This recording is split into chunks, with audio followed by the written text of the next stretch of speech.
Dogtown, Chapter 16, Group Howl. Buster was the most upset about Geraldine, and that got him into a heap of trouble. But before I can tell you about that, I have to explain about Buster.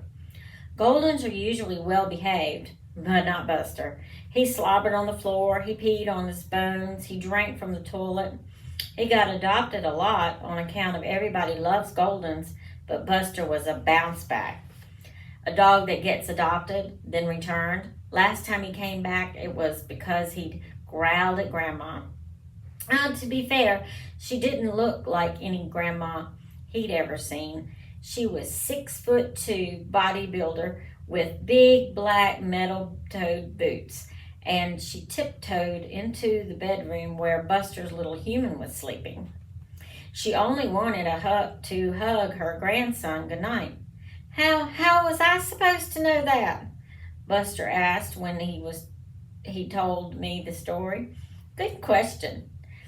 There is one more thing about Buster. If Buster likes you, he likes you.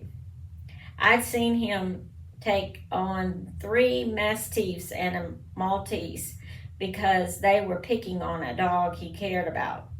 But if Buster didn't like you, watch out. Buster loved Geraldine, so the first thing he did was throw himself against his chain-link fence.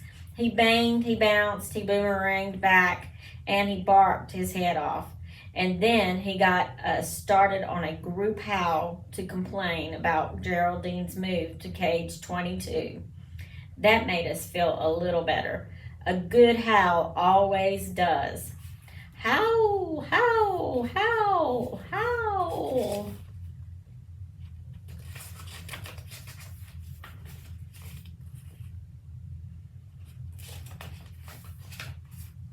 Chapter 17, Off the Books.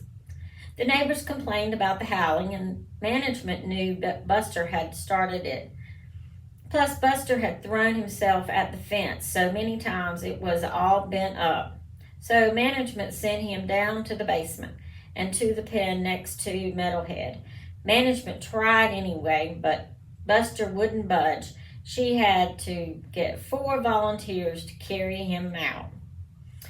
Since my best friend and Buster were both in the basement, I hopped down the stairs to visit every afternoon. Wait, I forgot to tell you how come I got to go wherever I wanted, didn't I? Well, here's the truth. Nobody's going to adopt a 3-legged mutt. The way I move, all hoppity-hoppity, I'm a pity party in a dog suit, okay? Sunbathing on the beach, pet parades, and picnics in the park, regular stuff a human might enjoy with their dog wouldn't be fun with me. Everybody would be asking, what happened to your dog? Why is she missing a leg? Yeah, so, no. But since I was management's lucky charm, I had the run of Dogtown. I didn't take up space because I wasn't assigned a cage, which helped me stay off the list. I was off the books for nearly 7 months, which is 4 years in dog time, if you're still using the 1 to 7 years rule. Chapter 18, Just Out of the Dishwasher. So I headed down to the basement to see Buster and have dinner with my friend Mouse. Buster spent a lot of time in the basement, which was really tough on him because the pens were small for a dog with his energy. Wanna play ball, Chance? Buster asked when he saw me. There was a gap between the floor and the bottom of the pen, just enough room to roll a ball under. It wasn't much of a game, but we enjoyed it. When we took a break, Buster asked, what's happening with Geraldine? I passed the ball back. Being kind of quiet, and that's not good. Oh, no. Buster kicked the ball, pounced on it, drooled over it, and pinged it under the fence. What are we gonna do? I'm working on it, Buster. I said, breathing in Buster's smell, steak bones and hairballs, and another scent, like silverware just out of the dishwasher. Wait, that was coming from Meadowhead's pen next door. I looked over at him. He was busy reading his manual as usual. I walked closer. I liked the smell of silverware out of the dishwasher. It reminded me of home. Ball, Chance? Ball, ball, ball? Buster barked. Sorry, Buster, I said, passing the ball back. I can't play anymore. I've got things to do. One more, one, Buster begged. I hated to disappoint him, but it was time to move on. Chapter 19, Humans Don't Speak Dog. Meadowhead's eyes were on me. How does one get out of here? He asked in a human English voice. In human English. I didn't know if he meant out of the pen or out of the basement or out of Dogtown. Whatever the question, the answer was complicated and I didn't feel like playing charades, so I shook my head. Meadowhead asked again, this time in dog. I did a double take.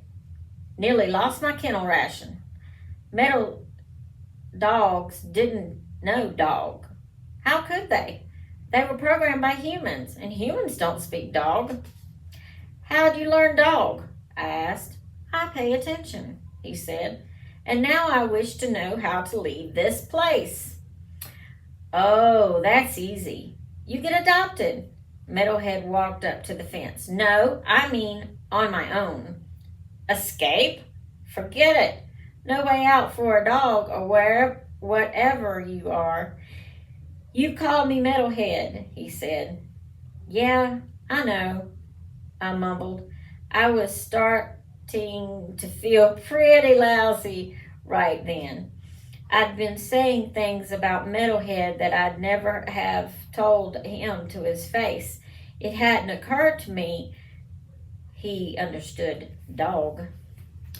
I learned something important that day. Never say something about a dog that you wouldn't want him to hear. I like the moniker, Meadowhead said. I didn't know if he'd burned out his bulbs or somebody had adjusted his settings, but the blue flashing had stopped. I could look at him without getting a headache. Why do you want to escape? I asked.